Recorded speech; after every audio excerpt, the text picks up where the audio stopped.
That's great. Hello. Well, we're live and we didn't do the intro. So, hi. Hello. While we wait for this to happen, go ahead and hit like and love and all of that so that we can just double check that it's live. And we'll be right back, okay?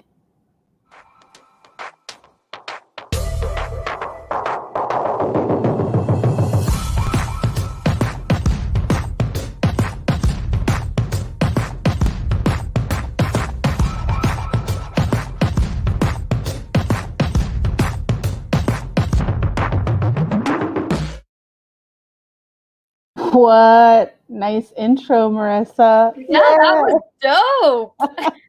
New upgrade. What were you going to say? I loved the whole intro the whole time. Yeah. I was just in awe. Yeah, we are upgrading how we do the show, just making sure that we are live where we need to be. And looks like we are good. And thank you, Ashmere, for joining me today.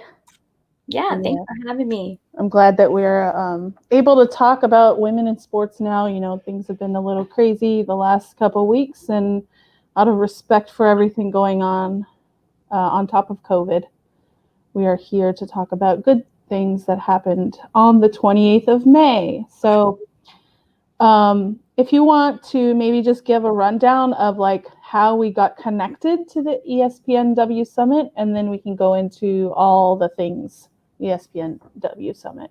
If you want to give your perspective. Sure. Well, that's where Marisa and I first met, in case anybody didn't know that. And I had just joined Nuts and Bolts like 3 months prior.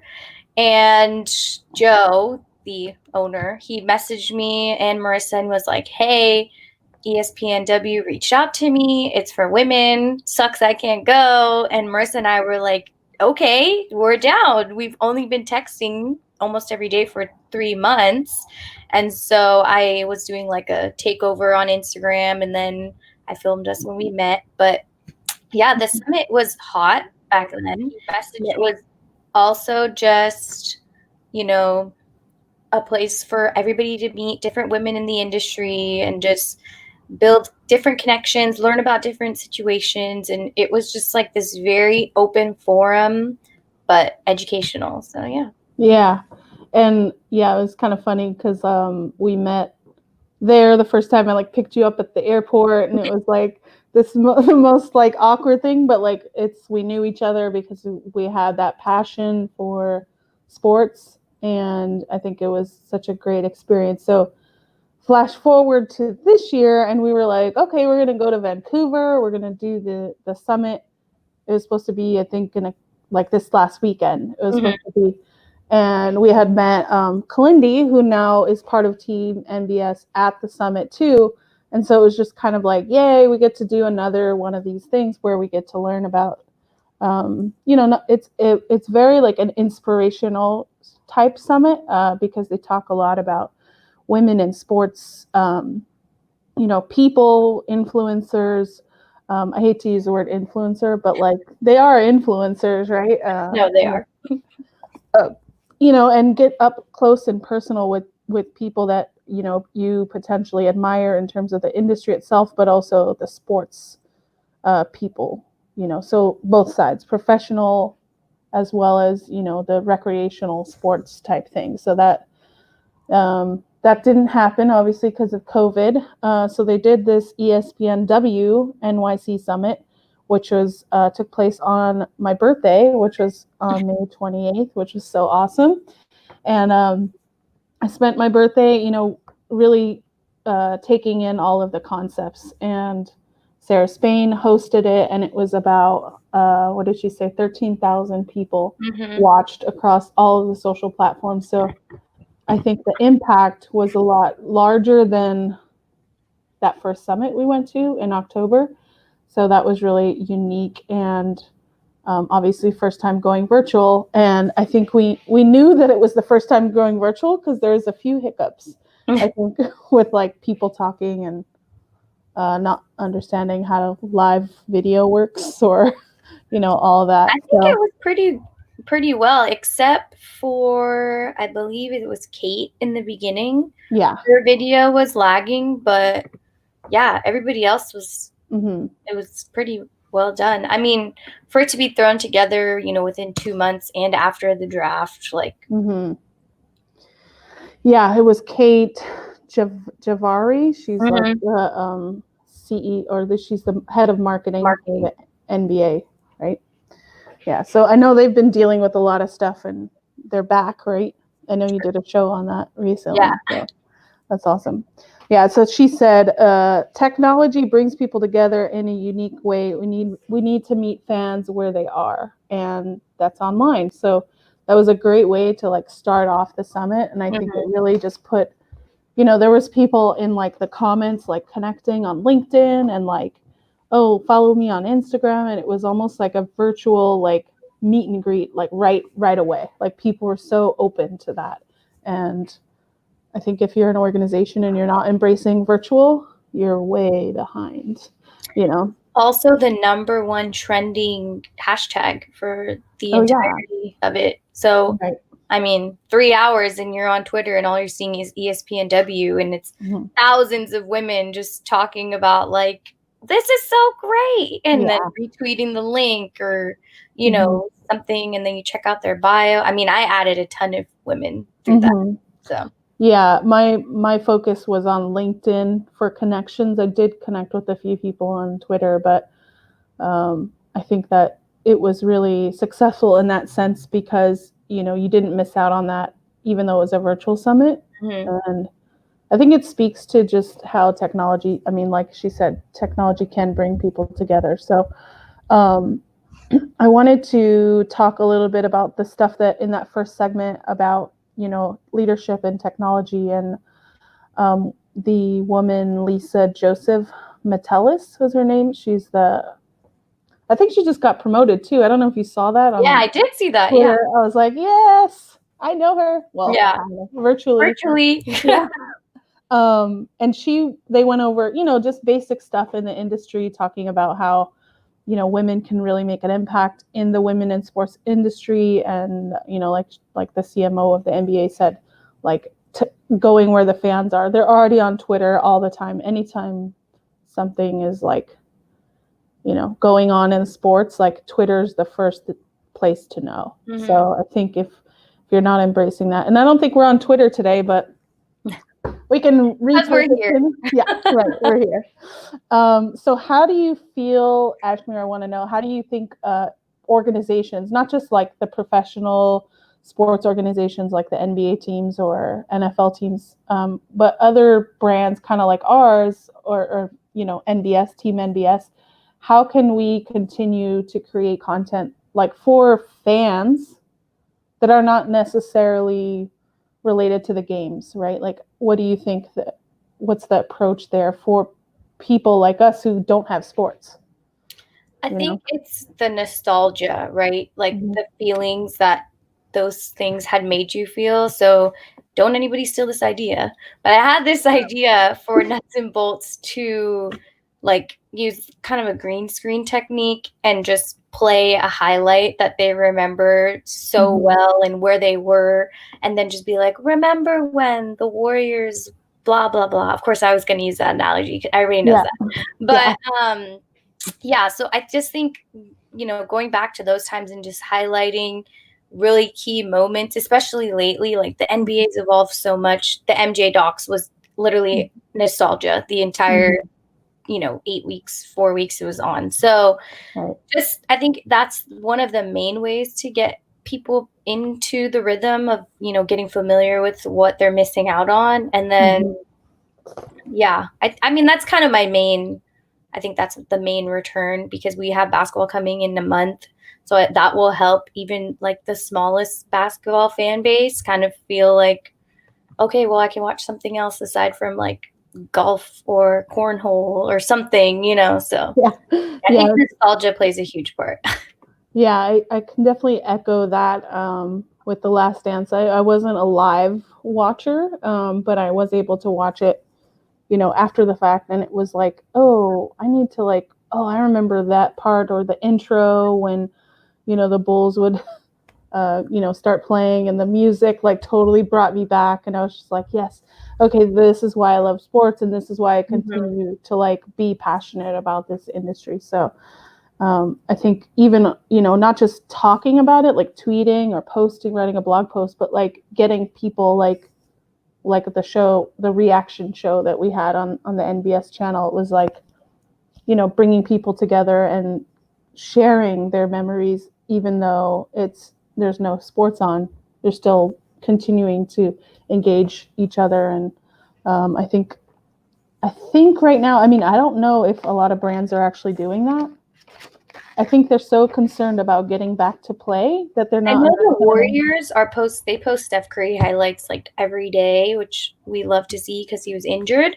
But I have seen a couple, like the Miami Heat does it a little bit. A couple basketball teams do it. The NFL does it every day, right? Because the minute the NFL stops in February, everybody's like, okay, well, I'm ready for the football season to return, right? So I feel like the NFL is constant with that. But I agree. I haven't seen a lot of like sports brands as NBS or something along the lines of us has been doing. I tried to do it, but I just think bigger things took over the internet right now, which is totally important. So I don't think it was even relevant, so.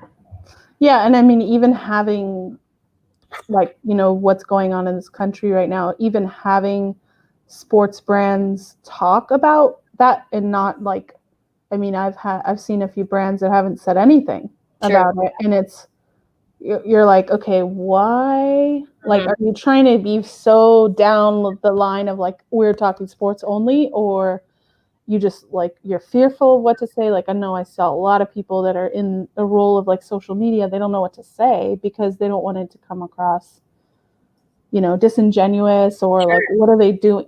They don't want to just post a black square and then leave and then be like, all right, our job is done. Like, that's not the point. So I think, just opening those conversations, I think continuously, not just for last week or the week before, or like when a major, thing happens. I think I'm seeing a trend of where people are not afraid to talk about it. Yeah, I love it. Even in a sports channel, you know what I mean? Like, we're going to bring it up. And I think we have a show coming up too, with one of our writers, Zach. It's going to address that ongoing, and it's sports related. It's not, it's no longer stick to sports, right? So I think that is what you're seeing, because we don't have that right now. We don't have sports, so we need to talk about the important things. So, excuse me. The next person I want to talk about is your girl from Oregon. I had to Google it because I was afraid of saying her name improperly, because she says that a lot of people say it improperly. So, Sabrina Ionescu. Perfect. You did it. Awesome. I had to Google it. My best friend, and I know the truth. But yeah, that's it. Yeah. So can you talk a little bit about, what she did, and we can, I have my notes about her, but I want to hear your perspective, since you are more tied into her as a player, and, just being from an Oregon grad. Yeah.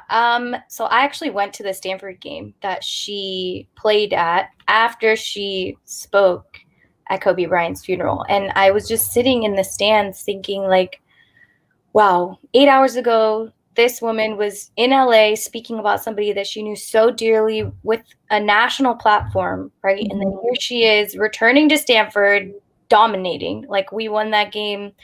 And it wasn't an easy game to win. Stanford played very well. I remember it so vividly. And Sabrina just had this fire that carried her through.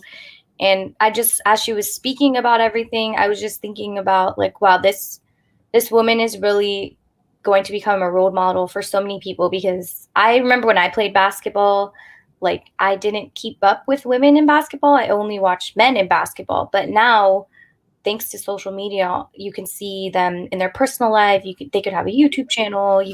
There's so many different ways to get to learn and figure out how to be a better player, how to, carry your life and also be an athlete in college. There's just so much that they can offer that they don't even know about, and I think that's amazing. And I love how like humble she is. And it was just a very good, like, candid but honest and raw conversation. And I know she's gonna kill it in New York. So yeah, I think her being, I didn't even know that she was going to New York, but when, you know, I'm just not tied to that as much as you are, but like just realizing, you know, she's already speaking similarly the way Kobe did in terms of like being, like she said, I wrote down, be the author of your own story. Like this is like, you know, you're in control of this. And like the fact that she's in New York, I feel like that's just the hub for her to like really propel the women's game into such a large limelight that like it never has had before, in my opinion. And that I think it's just because of its lack of exposure or big star or whatever, you know, maybe a combination of all those things. So I'm really excited to like see where that goes and how her brand and her personality like takes the game to a new level, right? yeah. So that was really fun. I've definitely learned that athletes that are kind of held to that standard are usually the most reserved, but then they have the most to teach you, right? So it'd be cool to see her, like you said, in New York, because it is a hub for sure of it's yeah, we'll see if like there's any crossover of like Knicks. I mean, we'll see. I don't know. I doubt it, but they're a whole mess. when she meets KD, I know I'm gonna be like, that's cool. So next, we're gonna talk about the meditation part. So Lizzie Cutler, she's not on Twitter. I tried to tag her. I was like, well, why is she not on Twitter? But so we were talking earlier about women, the summit in general. You know, the themes are around like leadership and, you know, really being a powerful sports figure. You know, focused on that, but also on the professional side.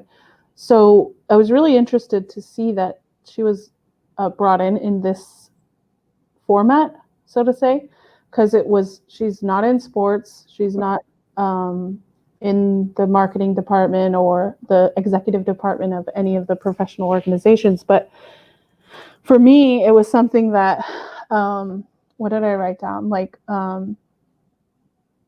upgrade. Oh, yeah, she was talking to Sarah about, you know, the mindset and mindfulness of who you are. And I think what their goal at that time was really to talk to all the women that are in sports, whether they play or they work in sports or whatever. And she said something like, Sarah said, Lizzie helps me upgrade the software that I'm running. And I'm like, yes, this is totally what it's about, because, you know, if you're not set in your mind and knowing where you're going in terms of living in the moment, but also, you know, having the wherewithal to where you're going to go, like you can't get anywhere, right? So it was really awesome. And what I've noticed, and I don't know if you've noticed this, but like a lot of different brands, at least during COVID, have been posting a lot of like mindfulness and like meditation content. Have you noticed the same? yeah. I mean, I know you enjoyed meditation. Actually, we did it together at the Yeah, summit. that was Fun fact, everyone. Yeah, I've been trying to get into it, and it's actually a lot more helpful to see that, you know, I feel like your small circle, there's always one person that is practicing meditation, but it's great to see that other people outside of your usual groups and are posting that kind of content, because then it's just like bringing to a bigger light how important meditation, mind, mental health, all those things are, especially because we're in this COVID situation and May was Mental Health Awareness Month. So that was another thing. So I just think it came at a very good time during the virtual summit as well. I was like, I need to breathe. And they're like, next, we have our meditation. Yeah. Did you do the whole thing that she was doing? Yeah, I did the first half. So I was getting calm, and then I got a work call. But I did catch the last like 10 minutes when she's, that's kind of when they're wrapping you up or bringing you back. And I Right. feel like that's the hardest part when you're meditating, because you're almost in this like, wow, I'm so relaxed nap mode state. But then they remind you with those key phrases from the beginning, why did you even start meditating? So Yeah. I think she did a great job. I'm happy to hear that's what you're getting out of it, because it's definitely, for me, it's like a focus thing. Like up until this past Saturday, I had been doing it for 61 days straight. So I missed Saturday. And I'm like, oh man, I missed a day. Now I'm back in like a new streak. But like, it totally just changes the way of how my work goes. And I think it applies to a lot of different professionals, whether they're working from home or they're, like even if you're an athlete and you're ready to like get on the court, like how do you meditate? And I'm sure that a lot of athletes do this. They just don't talk about it, right? Sure. As part of their protocol. So I'm glad that they did that, because it's definitely something that I think will help a lot of people. It's hard to get into. I think when we did it in October, I'd only do it like sporadically. But now it's like I must. And it's part of she said, make a self-care list when you're feeling overwhelmed. And I think that can apply to anything like sports or professional or whatever. Like make a list of what you can do to get back centered and focused, because there is so much overwhelm all the time, especially right now. So, and she said the universe will always say yes, meaning the universe, if you want a bad day, the universe will give it to you. Yeah. So I mean, I need to get more into it, so you can send me some more. Okay, I'll be your We can accountability. post some more on nuts and bolts for sure. So yeah, I'm wondering maybe I could talk about it write an article on it. yeah, I mean, I can only do a guided meditation, because if I'm sitting here in my own thoughts, there are too many of them. So yeah. Well, it's crazy, because the what I've learned through it is like to just accept those thoughts too, like, and not be like, oh my god, I can't concentrate. It's just like, okay, that's what I'm doing, meditating for 10 minutes, even though I have like so many things going on in my head, and it just gets easier the more you do it. So I can be your accountability buddy if you want. The next part that before we go too long, I'm gonna maybe like 10 more minutes or so, was with Mina and Sarah and Katie. If you guys don't know who that is, you should Google it. You're not a fan. I'm kidding. But like they deserve like one, if you're in sports and these names don't ring a bell who that is, you might need to Google that. But these are women who are hosts of their own show. They support each other. They do skits together. I think one of them was even recorded at that first ESPNW summit. So that was really cool. But I think one of the points that I wrote down for me was when Mina Kimes said like she was afraid that she wasn't going to be like polished when she was on TV. And I'm like, wow, like we all go through the same things. I think it's really important to step into like who you are, what your truth is, and like you got offered a job wherever you got offered that job.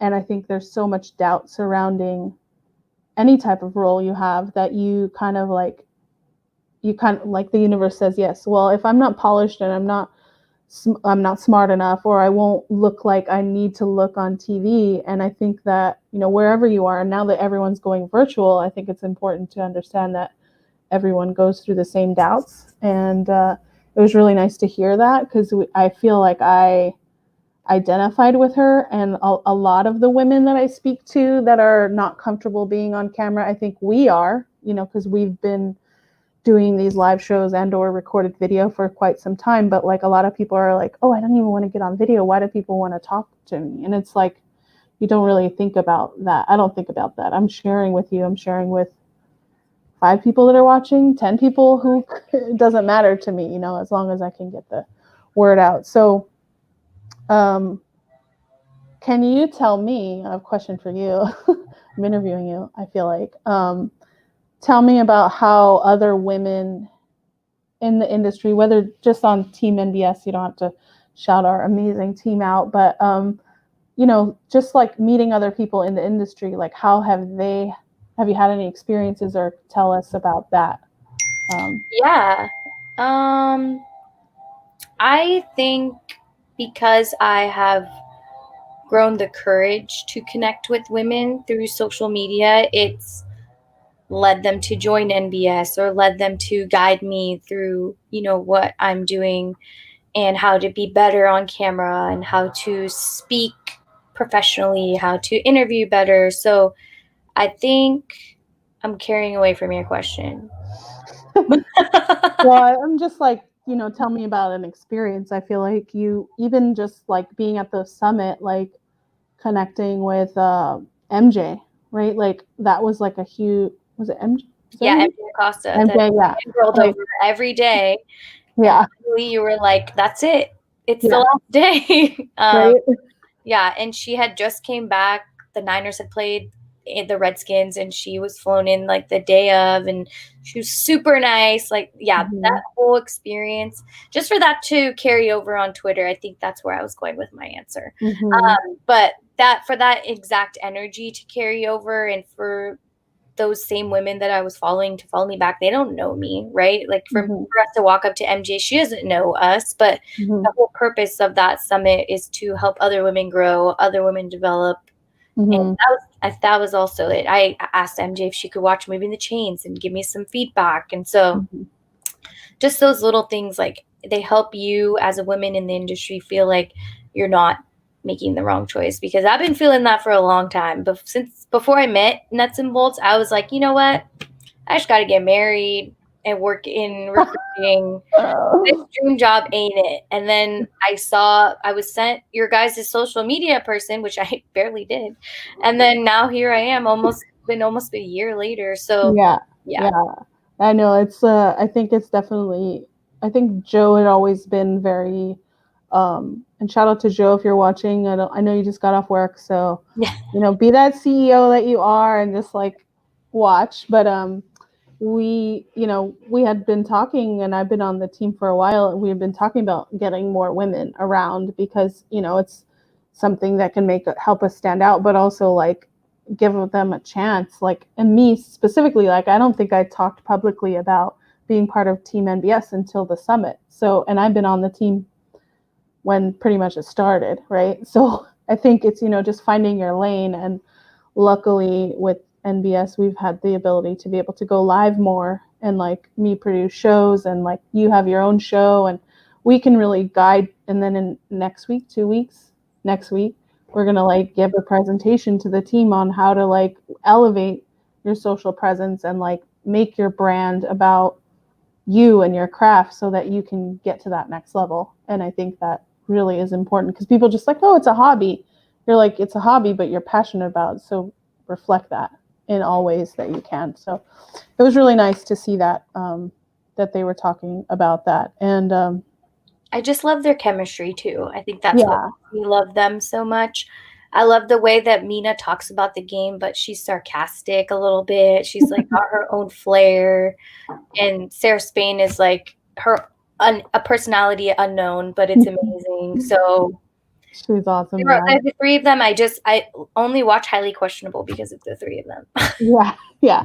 I mean, it's definitely refreshing to see that, because I feel like, the early days of like Hannah Storm, or someone that was like very, like she was very polished. Like there was not like that rugged edge that she had. And or like that comedic behavior. Yeah. And she was on, which was very cool to see this. Oh my God. I was fangirling then. I fangirl too often. And I think it's funny when people always talk about, when you're on this location or you're going to do this, like make sure you don't fangirl. And it's kind of like, how can you not, like you've been looking at these people for so many years and you just want to be like, God, I love the way that you are. Yeah. I mean, I think there's a balance, right? Like you could totally fangirl. That we fangirled with Sarah when we walked over, like, but it was like giving that avenue of like, that confidence, right? Like they talk about confidence, they talk about the same things we're going through about appearance and like same stuff. They just, have there may be a few chapters ahead of us. So that doesn't necessarily mean that we can't get there or, I feel like I'm obviously a little older than you, so I think that my ship has sailed in terms of that. But like, I don't feel that I can't still make an impact in mentoring younger people and try to get to that place, or being involved in some capacity without being on camera, because I don't necessarily have a desire to do sports casting or anything like that. But being involved some way, I think that's important. The other part, the next part was Laughter Permitted with Julie Fowley, and she talked to Simone Biles, as well as Crystal Dunn, who is part of the U.S. women's national team, and that was really cool too, because she got really in depth with Crystal, more so than Simone, I think, about how the women's team really support each other with they're like potentially coming back, and doing some challenge cup, like in one location, like a hub. And some of the women's team doesn't want to do that. They don't care to be a part of that, which is fine. But she said that a lot of people are supportive of it, no matter what their decision is. And I think that was one of the key things that I took away. It wasn't like, well, if you're not going to participate, then we're going to like talk bad about you in social media. And I think the MLB can kind of like take some pointers from that, because they need to come back, and I think it's crazy that women's soccer is going to be back before baseball. Yeah, I definitely agree when they were talking about that. Mm-hmm. I was like, I thought this was fake news. Yeah, no, it's pretty crazy. But before we go too long, the one last thing I want to talk about is the fan or the live streaming, where they showed like the background, like how they have it set up and stuff like that. And I was like, oh, that was where I was fangirling. I was like, oh yeah, that would be me. Like, I want to do that. But I think that it was really interesting to showcase that, because I think no matter what type of brand you are in terms of sports, you have to embrace live streaming now, like in some capacity, whether it's basic recap shows like we're doing with, sharing with our network. And hey, Joe, this is one of the persons I connected with on LinkedIn. So hi, Joe. Thank you for joining us on LinkedIn. And what was I going to say about, so what do you think about more non-professional organizations, maybe just like a sports blog, like a sports media company, or maybe like a play-by-play announcer? Like, do you feel that it's important for them to really embrace live stream and find their way, or do you think this is just a phase because of COVID? I think it's going to be utilized in a different way. There might be some people that return to the studio, but they'll still call people in for a live stream. I think that'll be the next wave of things. I did see on ESPN, they brought in Sage Steele back, and so it did her co-host, but then they also used live streaming for other people that didn't probably feel comfortable coming in. So I think live streaming is here to stay. I just don't think it'll be the number one choice once everybody feels like, they've all gotten tested, or their locations are all taking 9 different phases to move people in. So yeah, I definitely can see that business is trending towards that. I think there's still a lot of questions of people how to find their lane in live streaming, because I think what they're seeing is a lot of the big brands live streaming, but then they don't realize that they should also do it. People are like, oh, I want to start a podcast. And I'm like, cool, start a podcast, but also do live video or something. Maybe you're recapping the podcast some way where you can still be on camera. So yeah, I agree. If you want to start your live video experience, what team to join. Us. Yeah.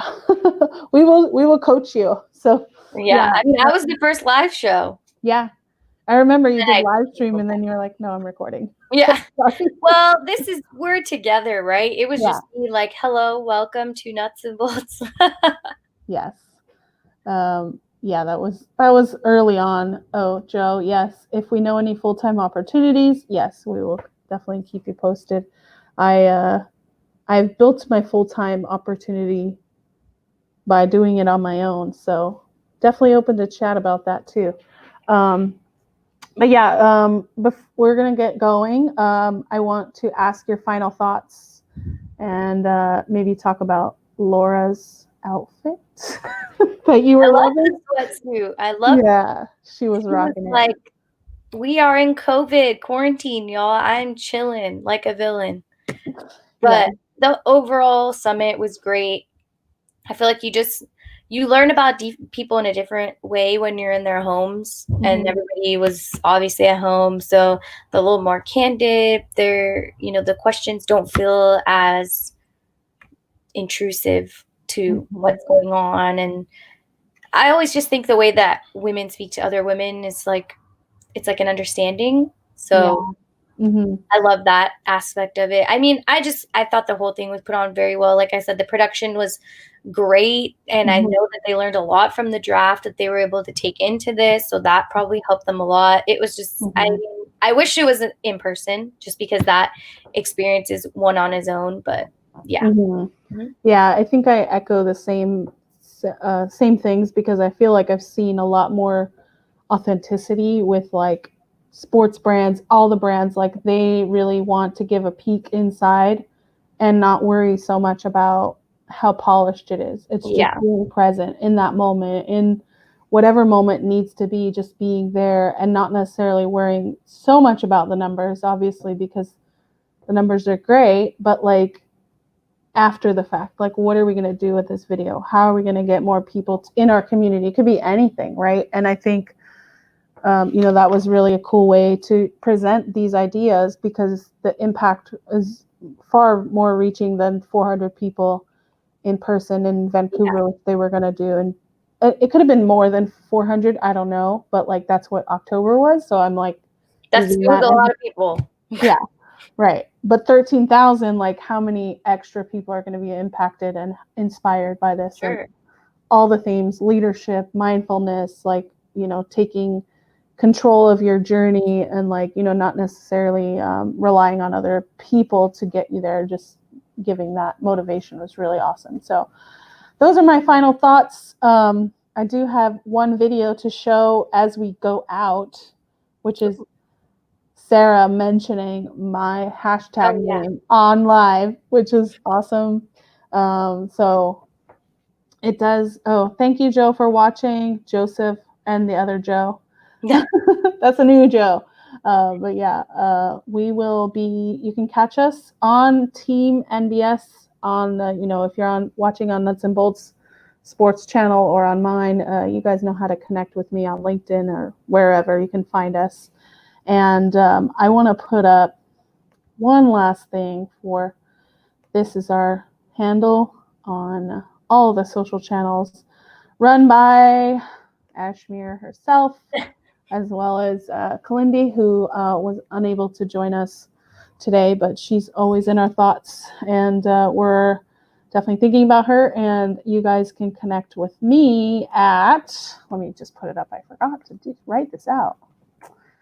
And you can connect with me at #Marisa. So we are going to let you all go. Thank you for watching. If you're watching live or on the replay, you know where to catch us. And I'm going to leave out with this video. #Marisa says, take a 45-minute walk, limit your screen time, and allow time for creativity. Agree with that. Unless there's a summit from ESPNW, then don't limit your screen time.